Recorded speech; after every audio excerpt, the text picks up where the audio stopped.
got to get that thing in sync. I'm working on that. But I got an opening now.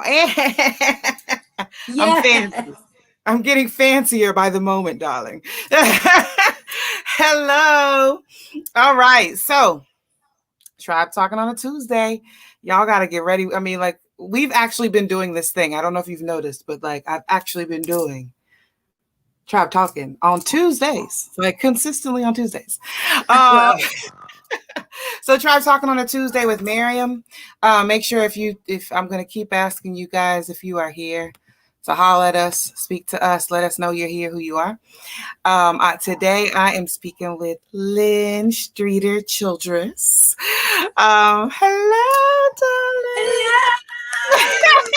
One of my favorite people, man. I love it. I really enjoy it. That means so much because you know a lot of people, and I do. I forget sometimes how many people I know, but I love you. I think you're just a really genuinely great person, and it's hard to. I don't know if it's hard to find genuinely great people, but it's hard to get to the point where you realize that they're actually genuinely great. Yours just kind of meets you where you are, you know. Oh, I appreciate that. Thank you. That means a freaking bunch. Like, I'll take it. It's true. All right. So the way we start this thing, I don't know if you've seen any episodes. Don't tell me if you haven't. I'm not even going to ask. Yeah. Okay, good. So the way we start this thing is that I say, give me your 30-second commercial. You tell us in the ether who you are, what you do, where you are, whatever you want us to know in your 30-second commercial. And all right. Hi, I am Lynne Streeter Childress. I hail from Baltimore, Maryland, but I currently live in Annapolis, Maryland. I am the founding artistic director of Building Better People Productions. We are a theater for young audience company based in Annapolis, and everything we do is about kindness and respect and understanding and building better people. So people are better. And I have a cute, real cute husband and a real cute son who's 9, and I'm excited to be here. Nice. I love that you said I have a really cute husband, and I love it. You know, I remember a desk, and there's a picture of him that he gave me while we were dating, and it's actually I know this might not be part of the thing. It's fine. He took a picture of him praying for me, framed it, and I had it next to my bed while we were dating. And so when because I was going through some stressful stuff, and I could just look over. That is so thoughtful. So it's so funny when I said that about him. I looked up and I had this picture right in front of me on my ledge on my desk. So yeah, he's awesome. Look at that. I appreciate that. I hear that. So you're living and loving in Maryland and making art and doing wonderful things. That's how I kind of summarize you. I also call you the compassion pusher. I don't know if you saw that. I did. I thought that was fabulous, and I'm stealing it if you have not yet copyrighted it. The most legit passion pusher in these streets, compassion pusher in these streets. No, but really,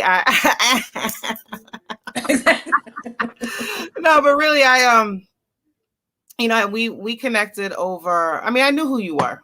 Let me not act like you're one of those people. I think that sometimes we tend to underestimate how many people really deal with us. You know what I mean? Right. So I knew who you were. I knew you from those DC DMV theater streets.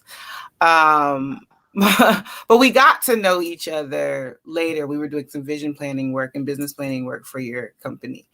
And I really just love what you do. And I call it art as advocacy. I don't know if you do.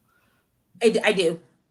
Good. I do. And I think it's interesting that you choose. Hey, Cynthia Dorsey's on here. If you don't know, I love her. Hi. She's so dope. I want to hear more about your tactics, right? Like, talk to us about, give me why you started the company. Like, where did this come from? Where you were like, you know what, my social justice issue is going to be that kids need more empathy, respect, and kindness. What happened? So I have pretty much for most of my professional career, which has been since 94, so it's 27, 28. I don't know, I can't count. 28 years. Dear goodness. Right? Yeah, We're I don't so know. young. Don't Sometime do in it. years. Mm-hmm. Exactly. It's been since 94. And I started professionally in TYA and got my equity card. Well, I'm not equity anymore because I stopped paying my dues and they. And TYA, for those of you who are stepping into theater lingo, is theater for young audiences. Theater for young audiences, which is different than children's theater. So children's theater is children performing for other children. Yep. Theater for young audiences is usually adult professionals performing for youth and families.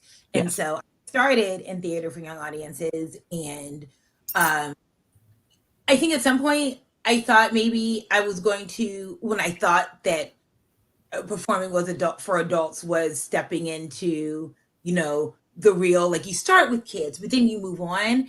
But I realized I look back over my career and it's mostly been TYA and I wouldn't trade it. I've done stuff for adults, but TYA as a performer and as a teaching artist and as a programmer and what I do. And so all that to say, long story. So I had been doing TYA and I had I think I'd always known that I wanted to do something sort of on my own shingle. I've worked for some great places, but I wanted to do something eventually that was me. And I didn't know if that you were a Kaiser girl, right? Were you a Kaiser girl? I was a Kaiser girl. We all did our stint at Kaiser. Yeah. Uh-huh. I did 97 and 98. Kaiser Permanente's educational theater programs. I did a show about conflict resolution. And let me stop you for a second for folks, right? Because I know like I don't know if my auntie is still here, but she's an ex-principal, but I don't think she really understands theater education. So things you should know: theater for young audiences is hard. It's not easy. Children are very, very difficult. And you're talking about like actually trying to teach them something or explain something to them.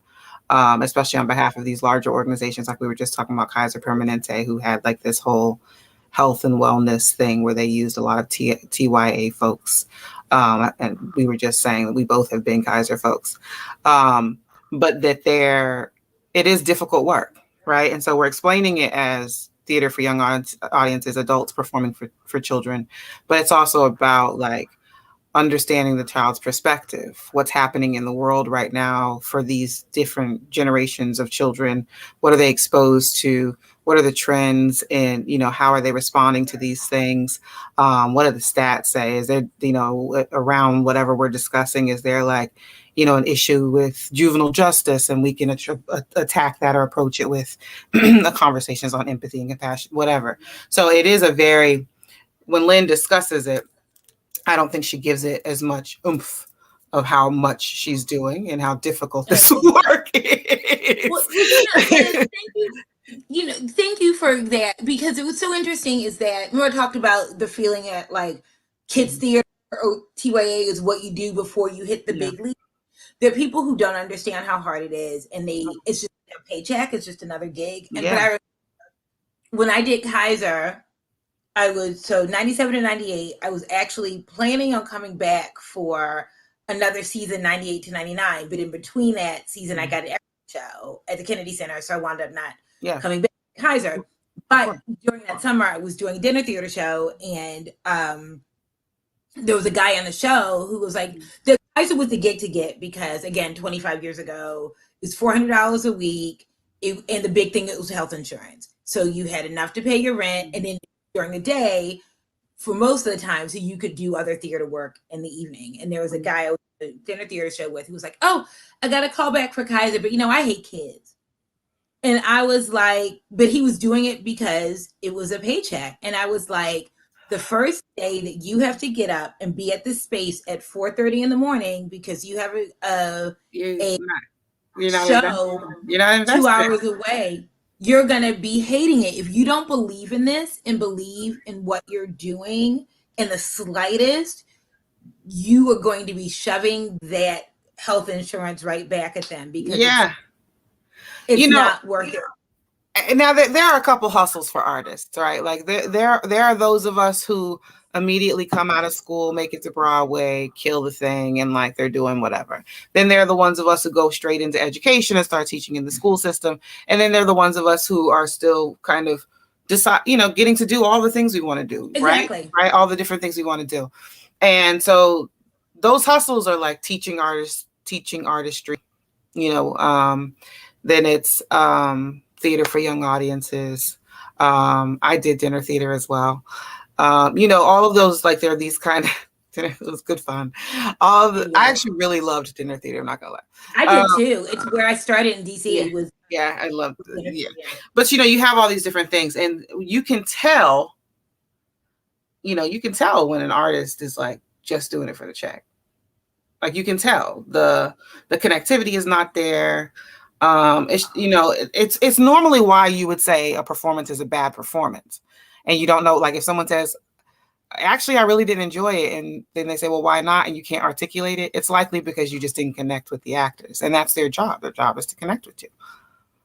Am I wrong? And children deserve to be connected too, and children deserve connection. I think I'm sorry. No, go ahead. No, you were saying, go ahead, I'm listening. Mm-hmm. I think that we discount children, and we were all children. So that's the sad part, is that we forget. It's like daggone like I don't know, Narnia or something, right? Where we step out of the wardrobe and we forget what happened, like Susan, that we're Narnia people, but right, where you like forget what happened. We forget those experiences as kids, and we forget that we want to be regarded, and we want to be respected, and we want to be believed, and that when you were a kid, you could smell BS from a 1,000 paces, right? And so when people aren't being authentic and people aren't being, kids know more than we do. I listen to when my child if somebody walks into my space and my son is like, we not doing this, we not him, you think I'm finna talk to this person? Because there's nothing, no one has tried to influence their perspective yet. It's still raw, natural discernment, Now I will say, go ahead. Go.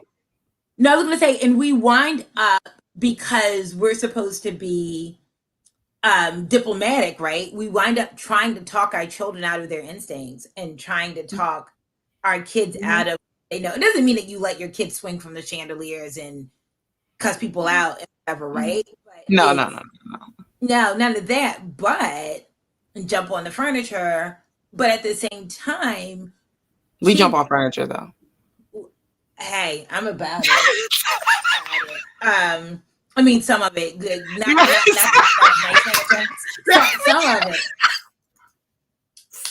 of it. You see, okay, you can't see it. My chin. I'm sorry, I didn't mean to stop you. Hold on. No, some of it. Not the real nice. On the coffee table. Like, hey, but we don't have any plastic on the furniture here. We're not those kind of people. Your auntie had the plastic on the furniture in the dining room that nobody that nobody went into. Right. Like my parents, when my parents moved to Little Rock, Arkansas, which was 20 years ago. My dad's been dead now for 9 years, but my mom has left Little Rock a while ago. But they aren't from there, but they lived there for a while. And they had a big house, and they had like a formal living room, but that people rarely sat in the living room. And it was just so, I mean, you could sit on, it wasn't like it was bizarre. My mom had an all white room, and I was like, and it had like marble stuff with glass.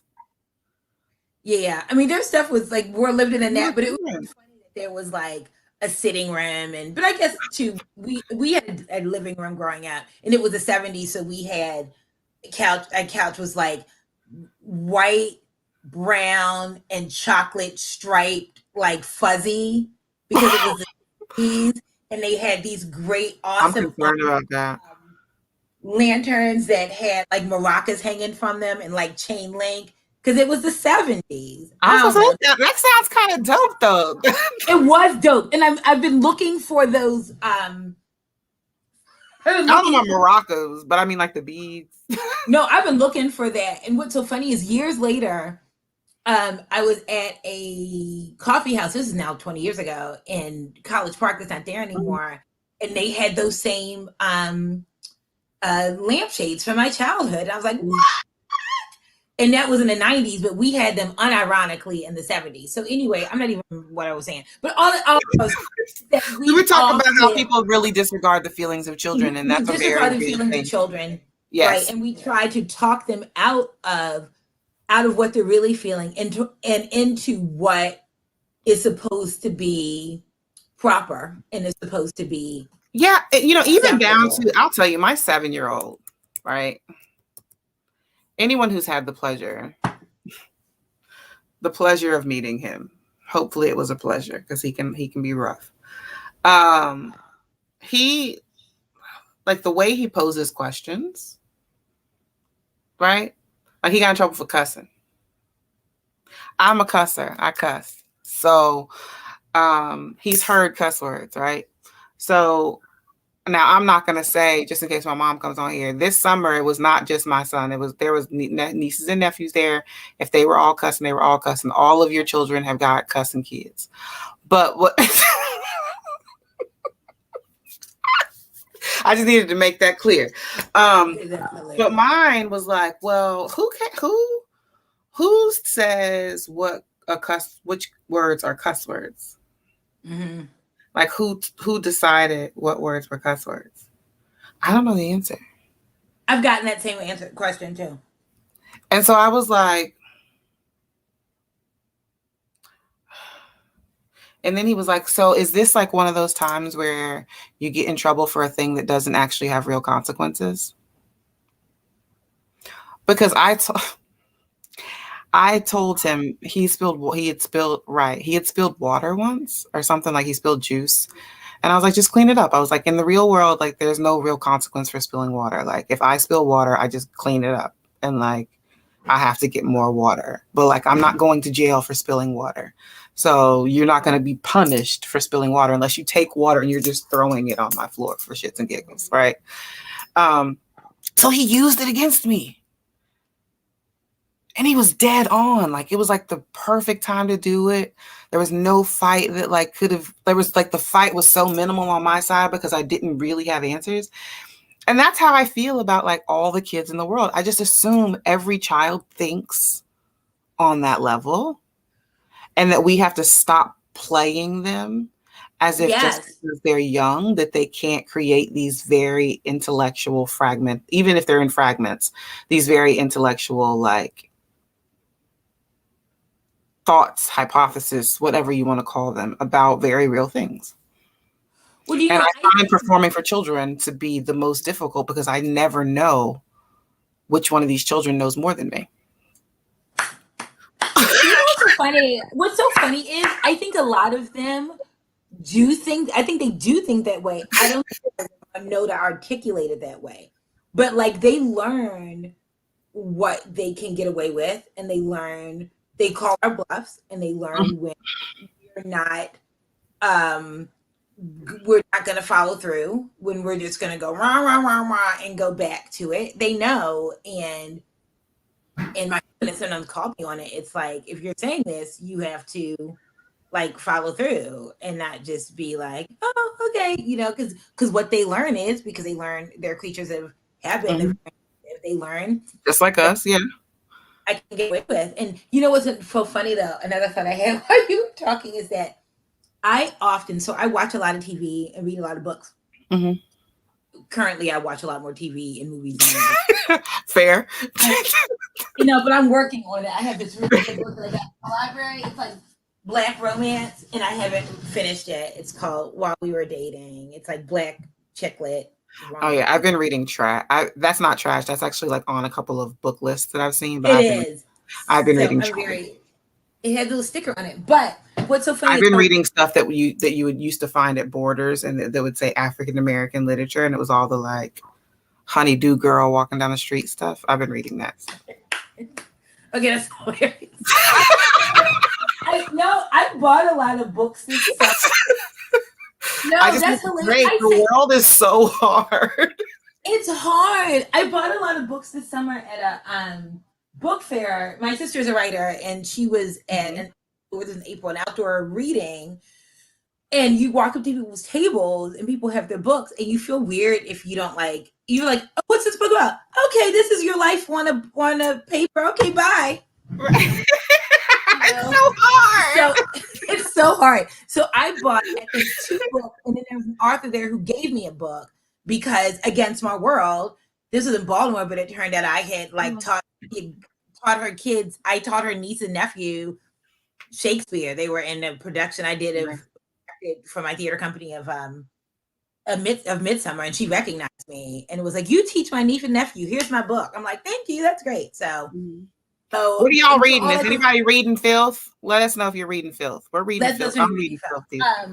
But go ahead. And if you want to read a good book, Black Widow, by Leslie Grace Streeter, who is a sister. Oh yes, definitely that. But what I'm saying is with the book thing is that I read these books and TV shows where there's like kind of like Wonder Years, right? Where they're talking about a voiceover of their family, and they is be like, Martha Jode was a hard woman, or someone, you know what I'm saying? They're describing like their childhood. And I always think about like, what's my child gonna say about me like 30 years from now when he writes a memoir about his life? Oh, I'm cultivating that conversation. Yes, what is he gonna say about me? He's gonna say Lynne Childress was a jerk. I hope no, she was. My son will not have permission to write that on his own. My son, no. So, little known fact. This is for the rest. This is for everyone here. So, I'm going through premature menopause, right? I don't know if I told you this. Did I tell you this? Have we had this talk? I don't think we have. Maybe. No. Because I was probably flashing. I was probably hot flashing the last time I talked to you. So maybe we did. Go ahead. So they told me I had like some thyroid stuff, and the thyroid stuff also means I'm going through. It's like hypothyroid, whatever. And I got my premature menopause. Shallow Waters by Anita. I can't pronounce that last name. Cynthia just gave us a book. So my attitude, it's been like 0 to 100 in 3 seconds. My son looked at me and was like, I was going off on this man. This man pulled up into a parking thing, was pointing at me and yelling at me. And I was in Texas, and he had like this, a older white guy with a handlebar mustache. And I just knew he was calling me names, like in my head, I couldn't hear him, but in my head, I was just thinking he's calling me names, and completely irrational. Well, not irrational. He was probably calling me names, but I blanked. And my son was like, told my mama I turned into a demon. So he can't be putting that in nobody's memoir, stuff like that. You know what I'm saying? As a matter of fact, I beat him to it. I just put that into the world so y'all know what happened. See, exactly. So if it's not like the book 40 years from now, you're like, his mama said not to write that. Do you have a thing like that? Do you have like a moment that you're like, ooh, this might not go with what I completely. So last year we're homeschooling now. He goes to a 3-day-a-week tutorial, and so 2 days he's home with me. Last year he started virtual, and then that wasn't working, so I pulled him and we homeschooled. And there weren't really a lot of things happening, tutorials and whatever, because people were locked down, right? So but there was some days when we just got like, wow, I was like, come do this math, and he's like, I hate math, and I'm like, do it. And I'm yelling, and he's yelling, and I'm like, I'm really not the empathy lady today. And we're like yelling, and it would end in tears, and somebody would stomp off, and he would stomp off, or I would stomp off, and I would go, you come back. And then something was like, he doesn't need to come back. You're mad and he's mad. Give him a minute. Like, this isn't about necessarily all the time about you being right, even though I like being right. And it's enjoyable. Being right is enjoyable so much.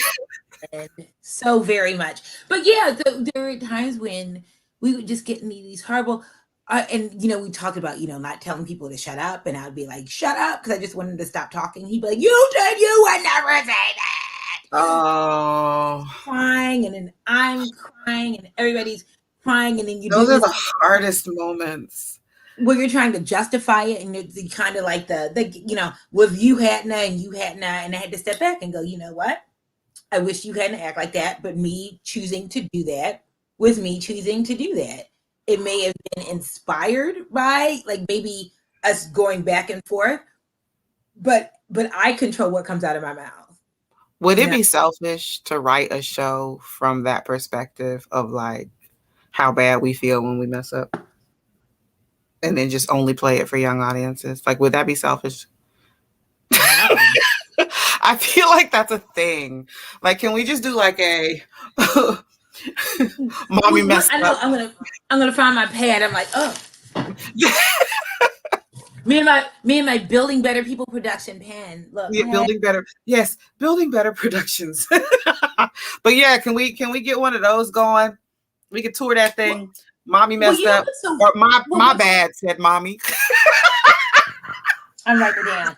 But you know what's so funny though, and I know we were going to talk about this later, is that the show that I am currently working on and getting ready to tour is about kids and emotions, and the two characters are a girl, a 10-year-old girl, and her mom, and it's about how kids have feelings. It's like what we were talking about. Kids have feelings. Mm-hmm. They feel them big, and sometimes we as adults tell them not to feel them as big as they do, and we are like, "You're not really scared. No, you're brave. Oh, that didn't hurt that bad. Oh, no, you're not sad. You're really excited to do this." And so basically the little girl decides that she's going to, if she can't feel the way she's going to feel, she gets masks. And we these emoji masks. Fabulous costume pop person Stephanie Thomas made, and so she has a feelings corner where in her house where she can go and be where she wants to be. But when she's out in the rest of the world, if she feels like her mother's asking her to be something she doesn't feel like being, she goes gets a mask. And I wrote it from the perspective of really thinking about my kid and how unfair we are often to kids. But then I also wanted to give the mom, like, this is kind of this, my bad said mommy, like a redemption arc. And I making it very clear in the script that the mom's not a bad person, because then it turns out, giving this away, that the mom admits that she hides her own feelings, Yeah. But I think, like my son, but I think that's it is very difficult. Like, I know for me, right? I got my boy. It's just pretty much he and I. His father is very active. I would never take that from him. But it's Josiah and I, we're the duo. You know what I'm saying? And I'm very clear that as a woman, no matter how aggressive my personality may be, or, my friends are joking and saying I'm a grown man. I am a woman who does not have the capacity to fully raise a man, because I don't know, I ain't never been one, right?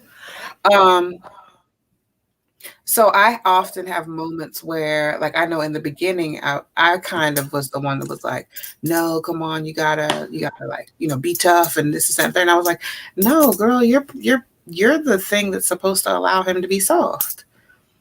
Like, you're the space that's supposed to allow him to be soft. You're taking on a gig. It ain't your gig, and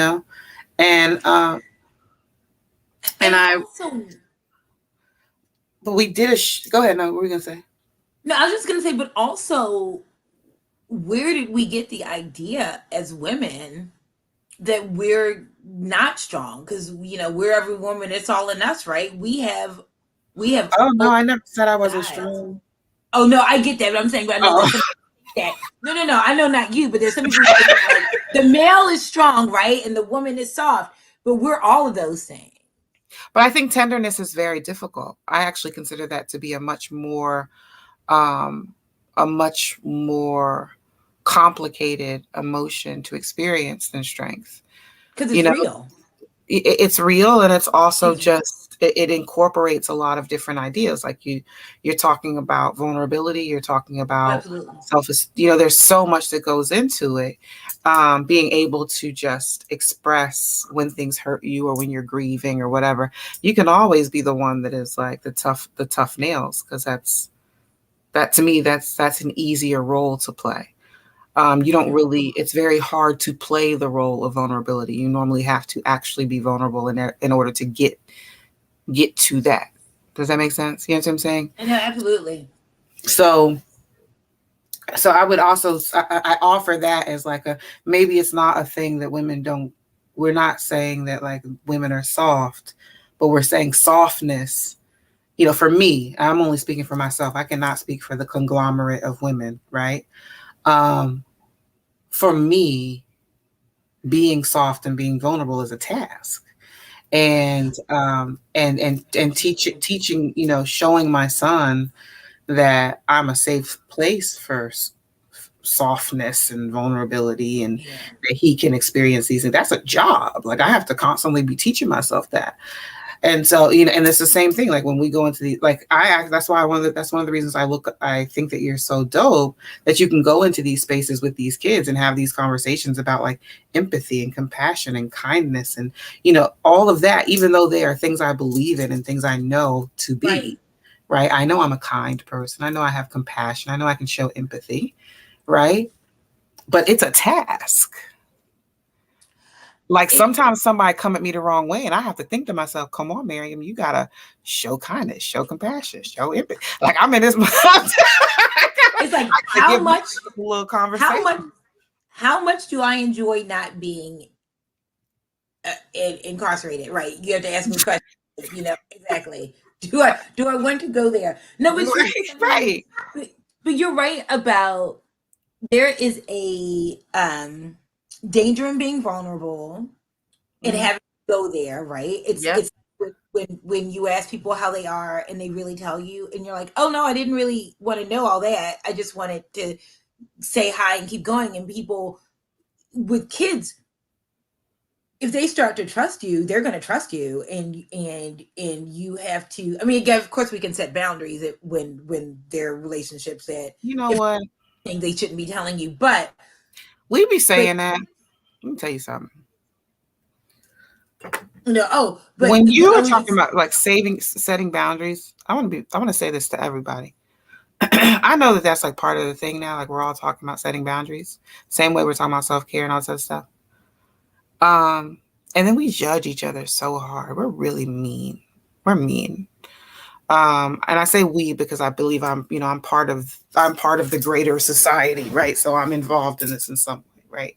But like, it is very difficult to tell someone in the midst of confiding what they have likely chosen you. Like they are like, this is the person I trust to say this to. It is almost impossible to like be like, so check it. We don't talk about that. We don't do that. What you doing right now, we don't do that. Like you can't do it. And I want to know, I'm sure this happens to you all the time. Running this company, as long as you've been running this company and doing this work, as long as you've been doing this work, how often do you have to like decompress from other people's stuff? Frequently. I will say that in the last year, they're, having conversations with people who don't necessarily walk where I walk or believe the same things that I am. And I do believe that people need to talk and have conversations.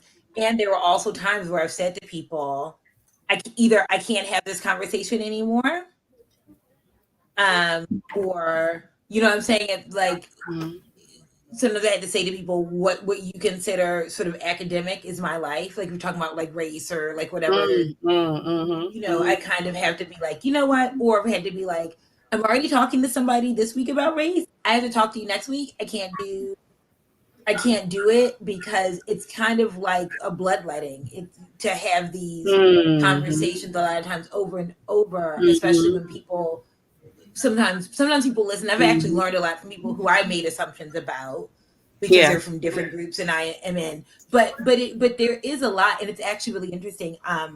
You're talking about having to kind of decompress. We did a show. We did a show 2 years ago about anxiety that was written by a mother-son team. He was like 11 at the time when they wrote it, from Salt Lake City. I found her in the mom in a theater group and on Facebook. At the time it was called Women's Plus in Theater. Now it's Theater Professionals of Underrepresented Genders. But I was looking for a show, and she said, "Hey," but anyway, all that to say, it was a show about anxiety, and I directed it for us and the two actors who were in the show. There were people who, let's just say, there were people who had different issues and had some familiarity with anxiety, and I realized this 2 years later when we were having more conversations about intimacy coordinators and having shout out to mental Ian health James professionals around. Right. I actually apologized to them both. I haven't heard back from one of them, but called one of them and just said, "Hey, I know this is 2 years ago, but I just have to tell you that I know that was hard going through that show, and that I'm sorry that I didn't do more to protect you." Somebody in that, it stemmed from an article that somebody had posted about the late Michael K. Williams a couple weeks ago. Excuse me. And about, bless you, about doing an interview with him about, he thought that in the, in this era of having intimacy coordinators, with a lot of the things that he did When They See Us, he did Lovecraft. Oh my God. His last couple of films, his last couple of projects were just right. And he said, they said, do you think that there should be sort of racial equity, or not equity, racial trauma people on staff? And he said that when he did When They See Us, that Ava DuVernay had round the clock counselors on call for the actors who were mining all this stuff to go through. And the person who That's had huge. shared this, That's huge. it's huge. And the person who had shared this article in this Facebook group I was in said, she quoted some of the article, and then she, in her own words, said, "We shouldn't hurt each other and call it art." And, right. You shouldn't have to force someone to exist in this. That's why, I don't believe I don't watch slave movies. I never watched 12 Years a Slave. I don't watch slave movies. Not because, excuse me. I'm fully aware that slavery happened. I'm fully aware that evil exists. I wouldn't have known to say that today I was going to be as infuriated about simulated slavery, not even simulated, like actual tactics of like overseers and oppressors, like we're seeing right now at the Texas border. But I don't choose that as entertainment, because that is not entertaining to me. Right? Like, and I always worry about the artist. I'm constantly thinking, oh my God, what must it have taken to, because I know how I am with my art, right? I know how much I have to do, how much research I have to do, how much feeling work I have to do in order to become a character. Which is why when people say, "Oh, you're an actor, can you just act?" That's so stupid. Stop doing that. That's dumb. The process is just too involved. It stresses me out. And when I saw the last few things, because I actually didn't know what the last few things he was in were until after he passed. And I was like, oh, well, let me look at his, information. And I was like, oh my God. And he already had like a public addiction, issue with this and that and the third. And I was like, how reckless of people to even cast him. And then it was like, but what would he be cast in? You know, like I had all these questions. It was just like so much stuff, but it was rooted in exactly what you're talking about. Like, what? It's so much. And it was interesting you said that. I have not seen When They See Us. And I won't. Because I am the mother of a Black son and the wife of a Black man. And I am the angry, ready to fight, terrified mother of a Black son. My patience around how people treat little Black boys is like this. So you talking about sitting in a theater? No. And it would ruin theater for me. I wouldn't do. I remember when 12 years. Film. Sorry, go ahead. 12 years. Oh, no worries. When 12 Years a Slave came out, I had friends, black friends, who were like, "I think you should see it. It's very important." And I was like, "Nope." I'm not. Again, I'm aware of those things, and I understand the brutality of those things. There's a book. Now I can't remember what it was called. It was an Oprah book club book back when Oprah was doing book clubs that came out like 2004, 2005. Because I read it right after I ran a marathon. I used to do that, and I remember when you were running marathons. I ran a marathon in 2005, and I Baltimore Marathon, and I right after that had friends who needed a babysitter, and they traded babysitting for the mom was mom and dad, and the mom was a massage therapist, and so I just run this marathon, and so she was like working out the kinks, which was amazing. Anyway, I was reading this book at the time, and the book was about, I forgot what it was called, but it was about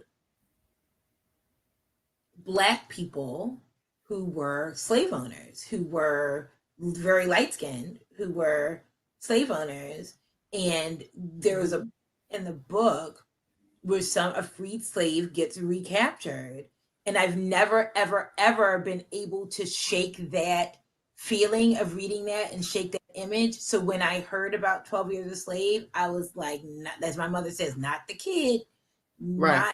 You know what movie did that for me? Alex Haley's Queen. Oh, Halle Berry, right? No, yes. Jasmine Guy was the mom. Was Halle Berry in that? I don't remember. Let me tell you, I don't remember who played the girl. You're probably right. It might have been her. But I'm telling you how I had to completely disengage from that movie. Because it was like a series, you know, and we had to watch it. I feel like we watched it in school or something. It was like something where like I had to watch it. And I was just thinking to myself, like, I never was one of those people that was like, I would have ran, I would have did that. The whole time I was thinking, I have no idea what I would have done in these situations. This is terrifying. And most of those movies were set in places where I had either lived or like my people were from or something like that. So I just like and also I was like, I'll have to say, except for when I was in North Carolina, I was always in really white schools. So like when things like that would come out and I was surrounded by white people as the only Black person, I was like, I don't know how to do this. I don't know how to do this. not the way I'm feeling right now about this. I don't know how to do this, you know. So I felt like it was you know, because art is powerful, theater is powerful, film is powerful. These things you know, when everybody was talking about how art isn't a real career or art isn't a real this, and then you saw things like COVID happening and how people were so dependent on artists to memorialize these stories, to entertain them, to teach them, to you know, all this different stuff. And I'm like, it's always been that way. It's always been that way. That is like, I've never seen Roots. I've never seen The Color Purple. I've never seen The Fool of Serafina. I can't get past the dog scene in Serafina. I saw Serafina. Color Purple is one of my favorites, and I've seen it a million times. But I But Never seen it. you know, it was interesting. I've read the book, I've seen the movie a bunch, and I saw it on stage at the Kennedy Center like 3 years ago, and it brought it To back. Kill a Mockingbird. What was it? Well, no, it was Color Purple. I saw the Color Purple. Oh, with my girl at the Dana. Kennedy My Center. best friend was in it.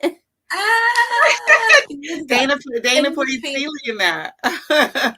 Shout out to Dana Dane. Yeah. So good. Yeah. It was amazing, but it also, again, seeing things in color, literally like in front of you as moving parts and people. I was going to say two things. What's so interesting is that you're talking about the power of art and people who dispute that it's powerful. What's so funny is that that's why they're commercials, right? Is because we know that if we see people pretending to be a happy family and they're eating the Cheerios or whatever, that's going to evoke something. So we know that art and as a tool to get money from is powerful. It is a tool for connectivity.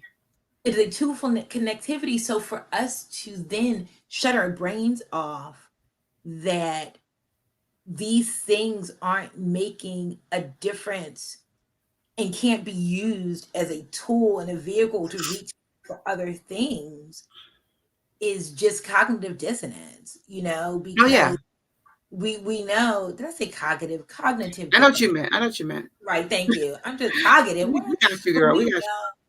We know these things, but again, it's easy to decide. It's very hard to shut off because we're people, and even if we're artists, the way that runners, and I know again, I used to run, I can't anymore because I have bad knees. As runners, I've never physically been able to run, so it's fine. Right, you know, but right, there are things that keep you from it, there are things you can't do. No, I just don't. No, I hear you. It's something I was never. I'm not gonna say that. I was never. No, make your point. I didn't mean to deter you. No. I was never fast, but I finished. There were my medals, but I finished. Right. You always finish, right? Even if I was towards the end, I finished. But but all I have to say is that physically we reach a limit when we work and we work things. The same with our hearts and the same with our souls. Like you said, you get to the limit. You're talking about movies where you're kind of like, I can't do more. I can't watch this for enjoyment. I did see the Harriet movie, and I wasn't going to see the Harriet movie, but I saw it because a friend who I hadn't seen in a while wanted to hang out, wanted to see it, and I kept going back and forth. If she's watching this, hi girl, hi Jen, about whether or not I was going to see it, but I went. And I'm not going to talk about that movie right now, but there were some things, you know, factually that weren't. But for what it was a whole damn lie, girl. Right. But I like seeing though. And I have to tell you this. I don't know because I didn't see it. But you know how.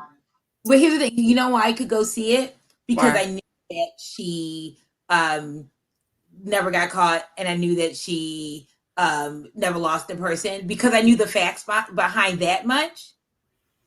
And I knew that there's nothing happy about slavery, but because I knew that wasn't going to end that way, I was, this is something that I can actually sort of see because I know the ending. Like my mom is a person who likes to flip through the end of books. This is going to happen. I knew I wasn't going to be able to put myself, especially now, right, when we live in this era of like movies where they want to have a surprise ending and when the person doesn't really get away and they're in the cave or whatever. I have a thing about respecting the ancestors. You're gonna stop playing these people, writing these scripts and putting these films and whatever out where you disrespecting the ancestors. Stop playing with me. Stop playing with me. Stop purposely intentionally, and I'm saying this out because I know that some people who are going to watch this are writers, and some people who watch whatever. Right. Stop condoning these hyper glamorized entertainment purposes only version of the people who made it so we are still sitting here in this moment having this conversation. I'm sick of that. And it's another reason why I can't watch these slave movies and all this other stuff, because they're, I wasn't there, right? I wasn't there. But I know that there are so many different levels to this. And I think this is going to trace back to what we were talking about with your work. These angles make my hands look so big. That's not what we're talking about. But anyway, so the this conversation of like how we are honoring these stories, like you don't get to take bits and pieces of the truth. This is what white supremacists, people say supremacists, I say white fragility complex, but this is what that's what they do. They take snippets and then they add the stuff that they want to add, and they twist it and they turn it into At some point we have to honor what we know by fact, what we know by truth. And the fact that we are not telling certain stories, like, did you know there was never like a rebellion, or I don't want to say never was a rebellion, because I feel like this was like an act of constant resistance. But like in Trinidad, like during, before slavery was repealed or whatever, and, people became free, the women, the Black women, the Black enslaved ran Trinidad. They had full discussion. They had full like maternity rights and had spaces built for them just to go sit in lactation spaces to go feed there. I mean, they weren't called that, but like, and they fought for like protecting the men. Like, no, we actually would like to petition that y'all don't get to hit them. Like, and it's like documented. Like, there's like, I ran up on like something like a couple years ago, and I was just like, I would have never known that. I would have never known that. Or, you know what I mean? Or like the fact when I found out that my family, like I knew my family owned land. I didn't know we owned land pre-Civil War. That's crazy to me. Or like Abraham Galloway, like just all of these things that I am learning as an adult. That is, hi, sweet baby, we hear you. My boy wanted to be, last couple shows, he got to show his face, and now he just needed to walk through humming. But I love him so much. He's the most perfect representation of me I will ever have. But learning all this stuff as an adult, I'm furious at writers for not, kind of like what Michaela said the other night, like, right, sit back, be quiet, and like, listen, and to me, I'm like, yeah, I think if we sat back and we stopped, we get the visibility, the awards, the this or that didn't mean so much to us, maybe we would tell the truth a little bit more. Okay, I was just having this conversation with a good friend of mine, James, if you're probably not watching this, but James, if you're watching this, but about that kind of thing, and about the function of awards and what they mean, and if you're just going to, we kind of just surmise, if you just do your work and don't care about whether or not you're going to get rewards for it, maybe you will get an award for it, but it's not playing to that. You're not teaching to the task, right? Teaching to the task. Oh, that's a thing. That's a t-shirt. We're not teaching to the task. Yeah, I'm not trying to do this for that, but again, it's sort of in some ways going back to what we were at the beginning of, early in the conversation, about emotions and what we think is palpable for people, and we sort of decide how much they can take of us. I have a friend, Gabby Jackson is an amazing young actor in LA, and she, hey Gabby, Gabby, she's amazing. She said something like, and I think it was maybe about a relationship or something. She said, basically, I'm getting rid of the notion that I'm too much, you Yeah. know. And I don't know if it was someone had told her that, but it's like, I'm not too much. And I think that going back to the whole thing about kids and emotions and what we expect from them, Mm-hmm. what is too much, because a lot of it is, we're doing this, well, shh, because the company's here, or because things are supposed to be this way. And again, it's not telling your kids can go and like tell you all about yourself and wreck your stuff and whatever. No, there has to be some respect. But, and I keep saying this, what we've learned, if we've learned anything Mm-hmm. over the last year and a half, is that we were forced to change the way we did things, and we were forced to reconsider how we did everything, how we dealt with our families, because maybe we had older relatives and we couldn't see them anymore because, or for a while, because of the Mm-hmm. virus, or the way we did school, the way we did church, The the way way we did we funerals, I had so many video funerals. it's I'm the actually way very interested in 2023, 2024, 2025, when like the person who's 21 now writes the story of their experience.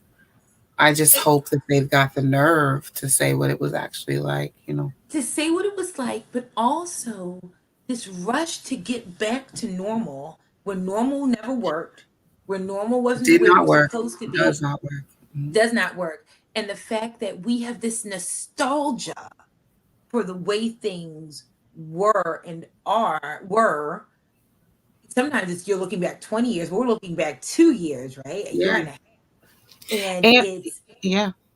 the thing, but it's just this whole idea of things change, let them change. It doesn't mean that you're like, I didn't see you for 2 years, grandma, bye. But it's like, but what have we learned, and how to make this work, to get back the good things from before, but also embrace some of this new. And also recognizing like, oh shit. I was existing in this world the way that I was for however long, and I never processed that it was actually this fucked up this whole time. Right? So here I am watching things on the news, and we're having this, it's like, even with the, like, for instance, we're talking about we had a racial pandemic is what they're calling it. Oh yeah. Really? Yeah. Okay. So in 2020, it was a racial pandemic. There were uprisings. In my Right. head, I'm thinking, so does that mean we've always been in a racial pandemic? Because this don't seem new to me. Right? This doesn't seem like a new conversation. And going back to theater for young audiences, the amount of people who are teaching young people based off of right now, like, oh, all of a sudden we want to have these conversations about anti-racism and anti-racist behavior and this, and a third, because George Floyd was killed and da da da. Especially when you have the nerve to do it in the South and the Southeast. It's like, so you want them to forget every other Black person that they knew got killed by the police since they were old enough to know that this was happening, and we're only going to focus on this person, and they're supposed to believe you. These children who are smarter than us are supposed to believe you when you say all of a sudden you have this newfound affinity towards Black people and a newfound understanding of their pain because the 29th video of a person being killed in this way, Right. with children who are my son. Often my son comes and fixes my computer, who's 7. When these kids who are, why are we playing these kids like they're stupid? Stop doing that. And these are the larger organizations who have so much access because the school system may have chosen, okay, these are the best vendors. They do the work most consistently. They've been doing it so long, da, da, da. And you have these smaller companies, and I'm going to use you as an example. You've got these smaller companies, right? Who actually get it because it's your lived experience, right? And you're having to compete for viable contracts, right? With people who have no similarity, no cultural similarity to the young people that you want to speak to. And you're having to prove yourself more worthy than them in order to get into the space to do the work that's necessary for our kids to be okay. That twists me up. And I think, we've had this conversation. Yeah. But it's again, it's so interesting. This year am getting, so we've been in schools since 2016, so for 5 years. Yeah. But we've never like blown up, right? We haven't gotten to the point yet where we're doing like 3 shows a week or whatever, right? We'll have shows and then we don't have one for another month, and then we come back, and then COVID, and we had bookings and stuff that got canceled over COVID. And last year we wound up doing 2 schools, one remotely, virtual live shows, and I'm offering more of that, but I'm doing more stuff with schools now and with school systems. I have some contracts now to do teaching kind of stuff with some schools, and I feel like it's getting, I don't know, I feel like I'm becoming more visible. And I don't know, it's a very interesting thing to be relatively new as a company, but in the space that I've been in some way for 27 years, there are 2 of you. My computer's about to die, but I was enjoying the conversation. Okay. Now you're.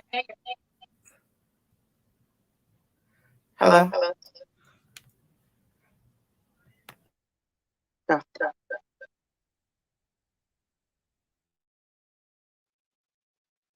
Okay, yay. But all that to say is it's very interesting to be sort of smaller and trying to get like known, but still be doing all of the things and trying to have people like recognize that like you're good and that you know what you're doing, but also that I'm learning in this space as a business owner and as an artistic director and as the person in charge of the message. But it's very interesting. I'm humbled by the experience of being able to be in these spaces and being trusted. Do you hear that? Being trusted to be in these spaces, and like you said, for kids to have these conversations. I know we don't have, it's after 8, but I can tell you the funniest story that has ever happened at a show. Well, one of the funniest stories. It was the show I wrote about empathy, and it was the first year of it, so the second semester, the first year that we toured.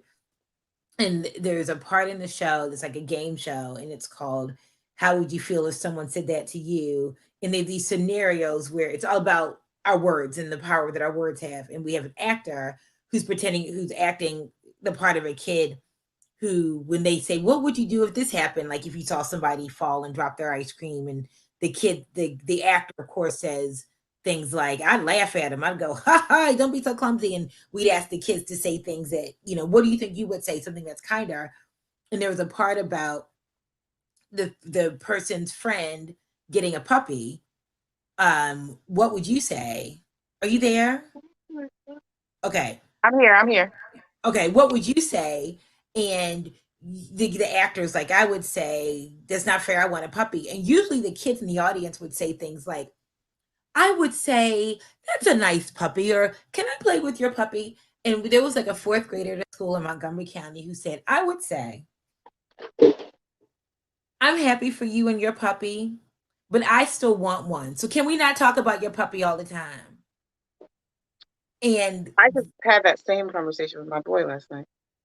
And we weren't expecting that, because usually we got these nicer answers. But this for this, my kids are fourth grade now, so this 9 or 10-year-old being able to say, I'm happy for you, but I also still have my wants and needs, and I need you to not rub my face in And in it fact, nicely. And but again, for this kid to be able, because a lot of times the fourth and fifth graders wouldn't want to say stuff because they're too cool for school, especially the fifth graders. But for this kid to be able to say that she wasn't trying to be smart, she wasn't smart. Yeah, I don't. That's a whole thing about why that word means what it means, right? But right, but not trying to be disrespectful, not trying to be yeah. cute. That's how she felt, and it was such a real moment, and it's something that is carried with me for 5 years now, because it's Yeah. like we're inviting kids to be vulnerable and to be authentic. I don't know if Cynthia's still on here, but I did a playwriting workshop with kids that she taught, and some of the stuff that they came up with was freaking hilarious. Third Oh, graders. hilarious and honest and just I did a thing, this was in 20, it was before the DC Cultural Plan came out. But we did this thing with the kids over at Greenleaf Apartments in DC. And they wrote these stories about what was going on in their neighborhood and what they saw as the like one girl, I mean not one girl brought it up and then the rest of them were like, yes, that. She was like, them cameras don't work outside. She was like, if those cameras worked, then people would not be smoking weed on the playground and would not be killing each other in front of the cameras. And this was like a 5-year old, like not a 5-year old, I'm exaggerating, she was like 7, but like still 7. And like having to like have them actually write these thoughts down. Like again, kudos. I backed out. I used to do direct services and I used to be in the spaces like you guys are more. But I mean, I hit my level of I can't hear another story right now, not from a child.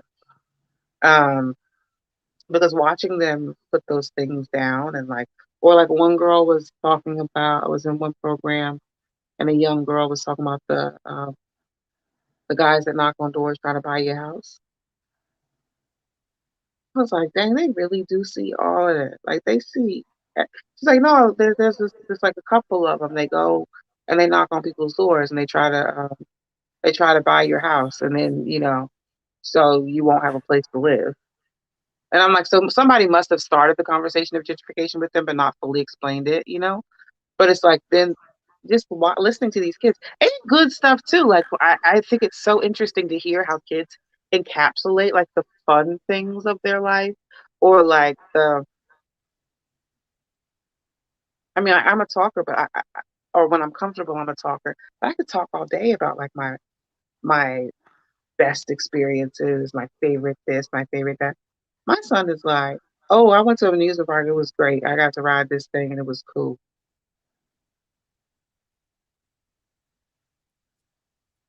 What else? Because I know that's what happened. I know we're going all over the place, but I just Yeah. the idea of these children Oh and the way yeah. that they think and the way that they breathe life into, you know, I'm so glad that you have your hands on kids. Think the in a you, so many things. It's very, again, it is a precious place to be in, to be trusted by kids, and I don't want to take that for granted, because there are times when I know that I've messed up, like things that they remember things. You said you were going to do something. This is years ago. I led a children's choir at a church, and there was a young lady who was amazing, and I said that the next time we sang, I was going to give her a solo. This was a young lady who shone in everything that she did, and I don't know if I made the conscious decision, but I wound up giving a solo to somebody who I thought needed it, right? Who needed a Mhm. confidence boost. that young lady who I said I was going to include her she changed towards me, and I thought I was imagining it. So finally, I'm telling you, a year later, maybe I was talking to her parents, and when her dad said, "You know, she thinks that you don't like her," and I, Oh. what? And we go, "We've told her, of course you do." But she still remembers when you said you were going to give her a solo, and it wasn't her being entitled. It wasn't her It being was that you said you were going to do a thing. reserved. I said I was going to do something and I didn't do it, and she internalized that as she did something wrong. You know, that's I I waited for her to get out of service. This was I worked at a church full time, and I did the children's services, and she was happened to be in the adult service that day. I waited for her to get out of service, and because I said to her parents, "Do you mind if I talk to her?" And they're like, "No, please do. I need to apologize to her." And she walked out, and I said, "I need to tell you. I don't know if you remember, but I said I was going to give you a solo, and I didn't, and that was my fault. And I think you're amazing, and it had nothing to do with you. It was me. I thought I was doing something good, and I obviously didn't because it hurt you, mm. and I'm very sorry." And you could see, and she was maybe like 10 at the time. You could see this stuff like fall away, and she was like, "Okay, thank you." And but I, I mess up. I mess up, and And children deserve apologies. they I had an adult, I won't tell them his Actual apologies, not like a scoop of ice cream, but like saying like I'm sorry. I And had then an maybe giving them a scoop of ice cream on top of it. I had an adult That's me.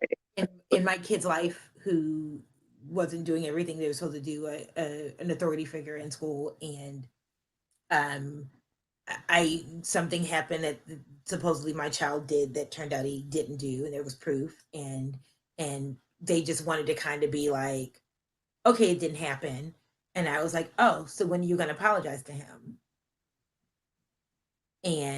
And I said, and I said that, I said, because it's very important when we mess up, we're trying to teach him that adults can apologize and that adults can do wrong. So I'm going to need you to do Yeah. that. And also he And, deserves it. and he deserves it because, again, kids, we think that, I don't know, because we were kids, why can't we remember what that felt like? Why don't we remember what that felt like to be lied to? Like, I have things now where I still remember like how it felt to be in situations around adults that didn't respect kids, and who Mhm. who were Or just kind adults who just didn't know how to, they just didn't know how to, they weren't given the skills. of, and You that's know, what because there are some who literally just don't have the skills. You know what I mean? Like they're no not complete lying, they're not it's but it's like a I don't know how to you know what I'm trying to say. I think you know what I'm trying I to know completely what you're saying. We know you're going to, when you were saying my bad, said say. mommy, Yeah, yeah, from the beginning.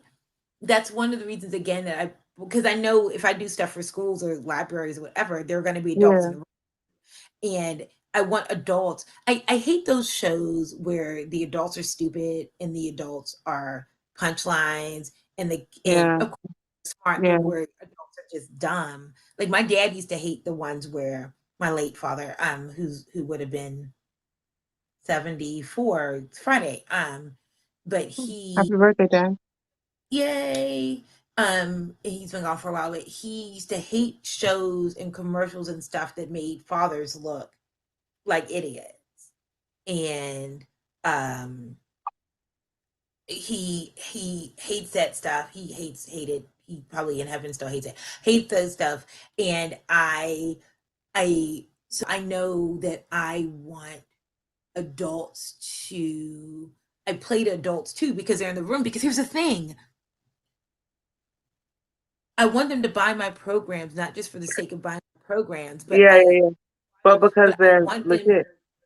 because they're legit, but I want them to see all of us in it, and Mhm. all of them in it, because why should you continue to buy stuff for people that makes you look bad? I mean, that just the economics. Have you ever paid attention to the Land of Time series? Remember Littlefoot, Littlefoot?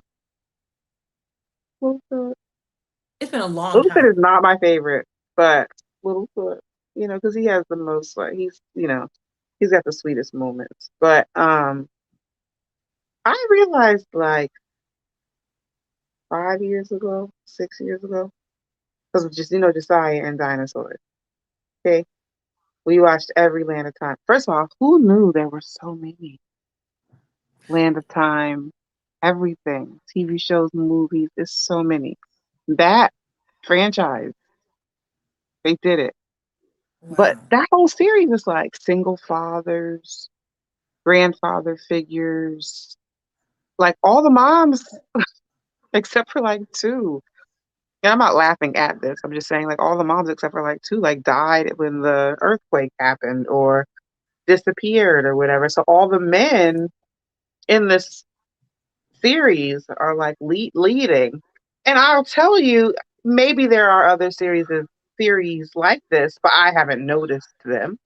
But I became hyper aware of it when Sarah, the Triceratops, Sarah the Triceratops, um, her dad was trying to teach her to be strong. And then Littlefoot's granddad was like, remember, she's allowed to be a kid. She's allowed to be soft if she wants to, but she's allowed to not have to be fighting all the time. And I was like, wait a minute. Start going through the demographic on the show. Like, because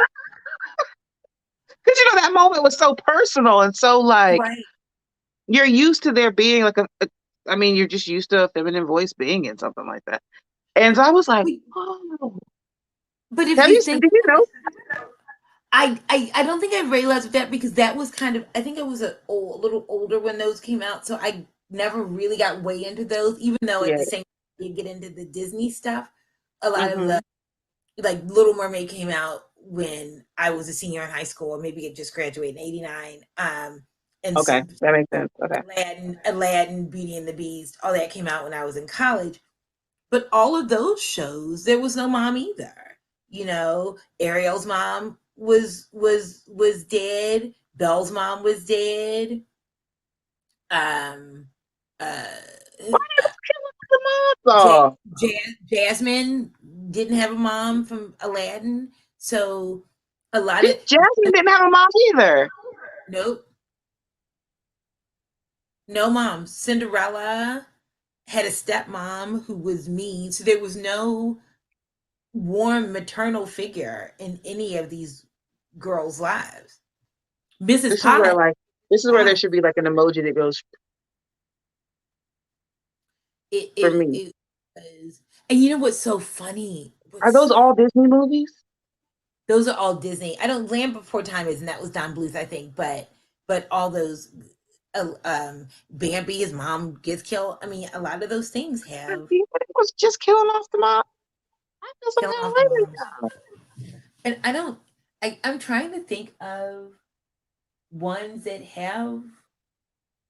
I don't know, several parents. Have you seen? And I know you probably this is 819. You probably need to cut this off at some point. If you've seen The Crude, have you seen any of the Crude Oh, my movies? son loves the cruise. So I didn't see the first one, but we were just on vacation and we saw the second one, which was freaking hilarious. And And gross. They're gross.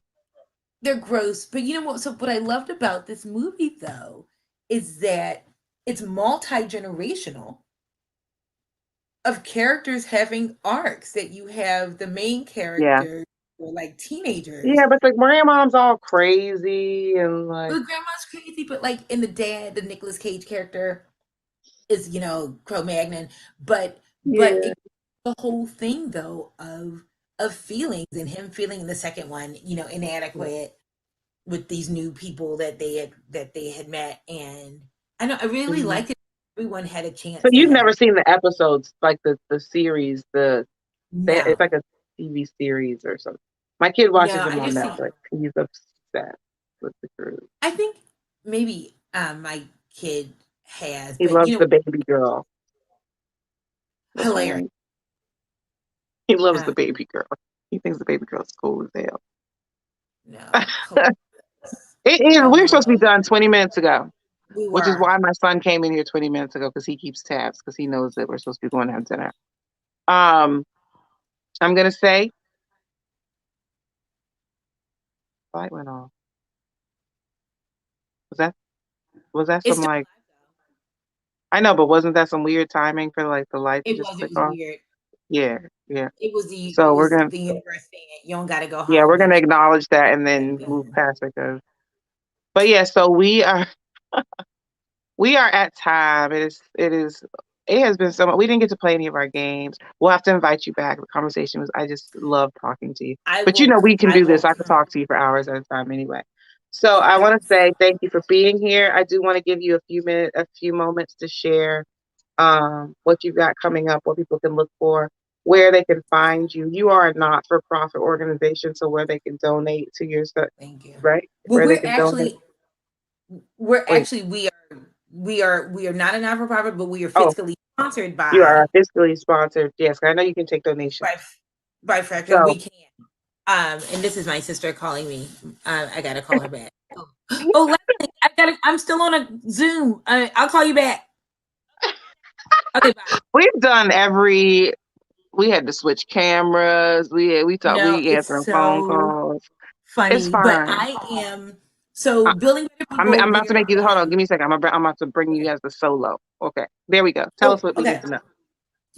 So we are on Facebook, Twitter, which I don't update a lot, and Instagram as Building Better People Productions.